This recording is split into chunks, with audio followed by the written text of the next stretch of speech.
கையை பற்றிக் கொள்வார், இருக அணைத்துக் கொள்வார். எப்படி 5-10 நிமிடங்களில் கற்றுக்கொண்டது அதிகம். மனிதர்களிடம் நெருங்கி பழகிற போது அவர்கள் கற்று நான் அவரை சென்னை மருத்துவமனையிலிருந்து அவர் நலம் பெற்றார். அப்பொழுது இது போன்று தமிழ்நாட்டுக்கு தந்தை பெரியார் போல் அண்ணா போல் போல் எவ்வளவு பெருந்தலைவர்கள் கொண்டிருக்கிறார், எவ்வளவு சிறந்த நிர்வாகம், எவ்வளவு நன்மைகளை செய்திருக்கிறார். அது பல்வேறு கட்சி நண்பர்கள் அறிவில் சிறந்தவர்கள் முன்மொழிவே அதை இடுமையை பார்த்துக் கொள்வது மாற வேண்டும். அதான் நமது முன்னோர்களின் ஊடக நண்பர்கள், பத்திரிகை நண்பர்கள் அனைவருக்கும் வணக்கம். உங்களை என்னுடன் நாடாளுமன்ற உறுப்பினர் தொடர் வை செல்வராஜ் அவர்களும், மயிலாடுதுறை மாவட்ட செயலாளர் தொடர் சீனிவாஸ், திருவாரூர் மாவட்ட செயலாளர் தொடர் கேசவராஜ், முன்னணி தலைவர்கள் பலரும் உங்களை சந்திக்கிறோம். அனைவர் சார்பிலும் வணக்கம். தொடர் இடுமையன் எங்கள் கட்சியின் முன்னாள் மாநில குழு உறுப்பினர், இந்த மாவட்டத்தில் கட்சியை வளர்த்தவர். அவர் இயற்கையை எய்துவிட்டார். அவரது படத்திறப்பு இன்றைக்கு கம்யூனிஸ்ட் கட்சியின் சார்பில் நடைபெற்ற இந்த நிகழ்வில் அவரது உற்றார் உறவினருக்கு ஆறுதல் சொல்லவும், அவர் வழியில் கட்சியை மென்மேலும் கட்டி வளர்க்கவும் நடைபெற்ற இந்த நிகழ்வில் மாநில குழுவின் சார்பில் நான் பங்கேற்றேன். எந்த விதமான அரசியல் கட்சி பேதங்கள் இல்லாமல் அனைத்து கட்சி தலைவர்களும் இதில் பங்கேற்று தொடர் இடுமையன் அவர்களை நினைவு கூர்ந்தார்கள்.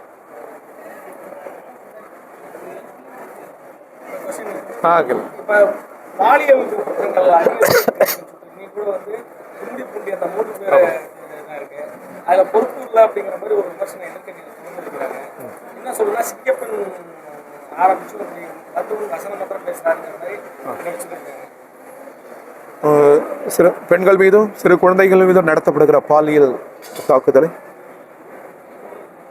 அரசு கடும் நடவடிக்கைகளை மேற்கொண்டு தடுப்பதற்கான முயற்சிகளை மேற்கொள்ள வேண்டும். அதில் சமரசம் கூடாது. அவ்வாறுதான் தமிழக முதல்வரும் அறிவித்திருக்கிறார். காவல்துறை முடுக்கிவிடப்பட வேண்டும். எல்லா வகையிலும் தமிழ் சமூகத்தின் மிகுந்த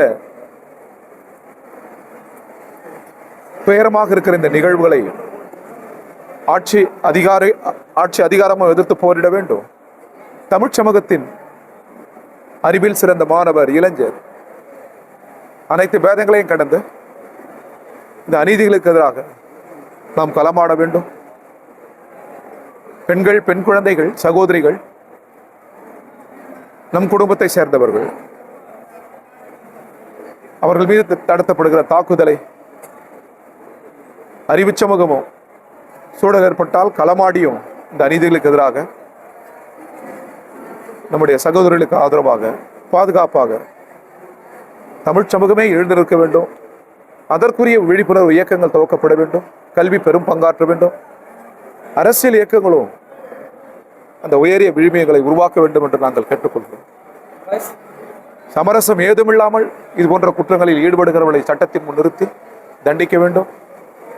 சட்டம் இருக்கிறது, நீதி இருக்கிறது என்கிற நம்பிக்கையை உருவாக்குவதில் அரசுக்கு பெரும் பங்கு இருக்கிறது. சிங்கப்பன் திட்டம் வந்து ஆரம்பிச்சிருக்காங்க.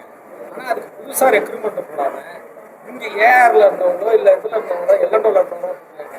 குறிப்பாக மயிலாடுதுறை மாவட்டத்தில் வந்து மொத்தம் 4 தாலுக்கா இருக்குது.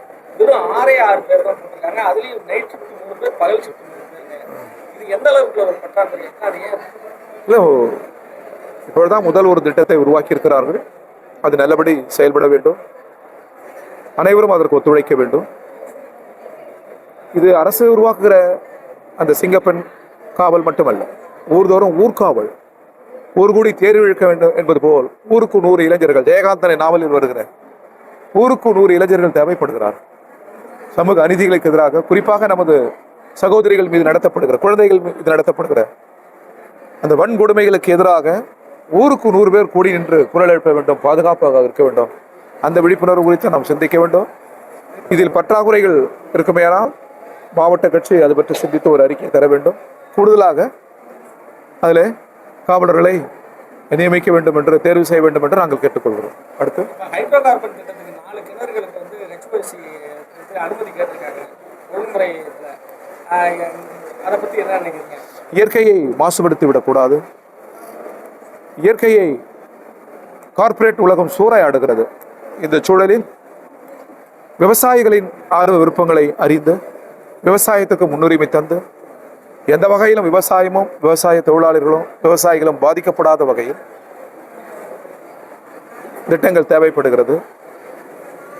ஆனால் தமிழ்நாட்டை, இந்தியாவை கார்ப்பரேட் சுற்றி வளைத்து விட்டது. தமிழ்நாட்டிற்குள் அதுக்கான முயற்சிகளை அரசு அனுமதிக்கக்கூடாது. இயற்கை எதிர்காலத்துக்கானது. நீரும் நிலமும் மலையும் கடலும் இந்த பூமியும் எதிர்காலத்துக்கானது. அடுத்தடுத்த தலைமுறைக்கு கைமாற்றி இதை பாதுகாத்து தர வேண்டிய பெரும் பொறுப்பு நமக்கு இருக்கிறது. இதை நாடு கடந்த நிறுவனங்கள் சூறையாட நாம் அனுமதிக்க கூடாது. இப்போ 4 பேர் 4 அதிமுக சட்டமன்ற உறுப்பினர் ராஜினாமா விஷயத்தில் ஒரு சபாநாயகர் வந்து அவங்க ராஜினாமா ஏற்றுக்கிட்டாரு. ஆனால் இப்போ வந்து அதை வந்து விளக்கம் கேட்டு இது பண்ணியிருக்காரு. இன்னைக்கு கூட அதிமுக சார்பில் வந்து நீதிமன்றத்துக்கு போயிருக்காங்க. ராஜினாமா அது கட்சி தாவல் சட்டம் எடுக்கிற வரைக்கும் இடைத்தேர்தல் நடக்கக்கூடாது. இதில் சபாநாயகர் பொறுப்பு கரெக்டாக இருக்குங்க. சபாநாயகர் ஒரு கட்சியின் பிரதிநிதி அல்ல.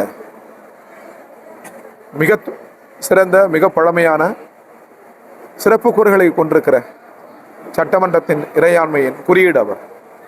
எனவே சட்டமன்ற விதிகளை வழுவக்கூடாது, சட்ட முறைகளை வழுவக்கூடாது என்பதுதான் எங்கள் நிலை.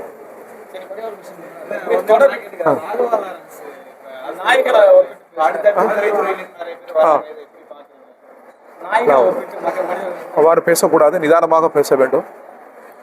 அவர் விளக்கங்கள் தந்திருக்கிறார். அவர் ஒரு நல்ல நடிகர். ஆனால் அரசியலுக்கு வருகிற போது மிகுந்த நிதானத்தோடு பேசி பழக வேண்டும் என்பதுதான் எங்கள் கருத்து. நீண்ட நெடுங்காலம் அரசியலில் இருக்கிறவர்களே வார்த்தை தடுமாறியோ இடறியோ பேசுகிற போது இன்றைய நவீன நுட்ப யுகம் அதை உரையாடல் செய்கிறது, லட்சக்கணக்கான மக்களிடம் கொண்டு சேர்க்கிறது. எனவே ஒவ்வொரு வார்த்தையும் மக்கள் கண்ணுறுகிறார்கள். அறிஞர்களும் அறிவில் சிறந்தவர்கள் நிறைந்த தமிழ் மண்ணில் வார்த்தைகள், தமிழில் நல்ல வார்த்தைகளை பயன்படுத்த வேண்டும் என்று நான் கேட்டுக்கொள்கிறேன். அரசியலில் நேரெதிர் கருத்துக்கள் மிக இயல்பு. ஒரு கட்சி வெற்றி அடைவது, இன்னொரு கட்சி தோல்வி அடைவது மிக இயல்பு. இந்தியாவின் பன்முகமே சார்பின்மையாக அடங்கியிருக்கிறது. எனவே பல கட்சி இயங்கும் முறையில் கருத்து வேறுபாடு படுவதாலேயே ஊடகங்களில் மிக சிறந்த நமது கரங்களில் இருக்கிற ஊடகங்களை கொண்டு அரசியல் பேசலாம். கருத்துக்கள் ஒன்றை முட்டி மோதலாம். ஆனால் கண்ணியக்குறைவான கருத்துக்களை பதிவு செய்யக்கூடாது என்ற இந்த சந்தர்ப்பத்தில் நாங்கள் இந்திய கம்யூனிஸ்ட் கட்சியின் சார்பில் கேட்டுக்கொள்வோம். சரி, இப்போ புதுவையில் வந்து மேகதாட்டில் அநேக பேர் சொல்கிறாங்க. ஆனால் ஒரு லட்ச மக்கள் தான் எழுதியிருக்காரு. ஏன் இது வரைக்கும் உயர்நீதிமன்றத்துக்கு தர வேண்டிய தண்ணி கூட தரல? முந்தைய அரசின் நிலை தொடரும் என்று பலர் இது போன்ற காரணிகளில் முதல்வர் அறிவித்திருப்பது வரவேற்புக்குரியது. அதில் அவர் உறுதியாக இருக்க வேண்டும். மேகதாது அணை கட்டப்படக்கூடாது. அது வெறும் அணை, நீர் என்று பார்க்காமல் 2 மாநிலங்களினுடைய உறவும் உயிர் சம்பந்தப்பட்ட பிரச்சனை அது. நீங்கள் எவ்வளவு அணை போட்டாலும், நாங்கள் அடிக்கடி சொல்வதுண்டு, எவ்வளவு அணை போட்டாலும் குடையில் தோன்றி வருகிற அந்த காவிரி தாய் தமிழை தான் நேசிக்கும். தமிழை நோக்கி தான் ஓடி வரும். தமிழ் நோக்கி ஓடி வருகிற அந்த காவிரி அன்னையின் ஆவலை குடகல்ல எத்தனை அணை போட்டாலும் தடுக்க முடியாது.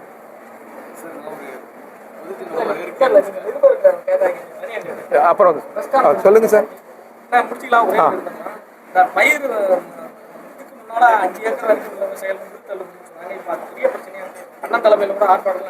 விவசாயிகளின் கடன் அனைத்தும் ரத்து செய்ய வேண்டும் என்று இந்திய கம்யூனிஸ்ட் கட்சியினுடைய மாநில குழு தீர்மானத்தை நிறைவேற்றிருக்கிறது. அதை நிறைவேற்றுவதற்கு கடும் முயற்சிகளை இந்த அரசு மேற்கொள்ள வேண்டும். ஒன்றிய அரசு அதற்காக உதவ வேண்டும். நிலவில் இருக்கிற நம்முடைய நிதி அனைத்தையும் இந்த புதிய அரசுக்கு வழங்க வேண்டும் என்று நான் கேட்டுக்கொள்கிறேன். இதை வலியுறுத்தி 29 இந்திய கம்யூனிஸ்ட் கட்சி தமிழ்நாடு முழுவதும் ஆர்ப்பாட்டங்களை நடத்த இருக்கிறது என்பதை தெரிவித்துக் கொள்கிறேன்.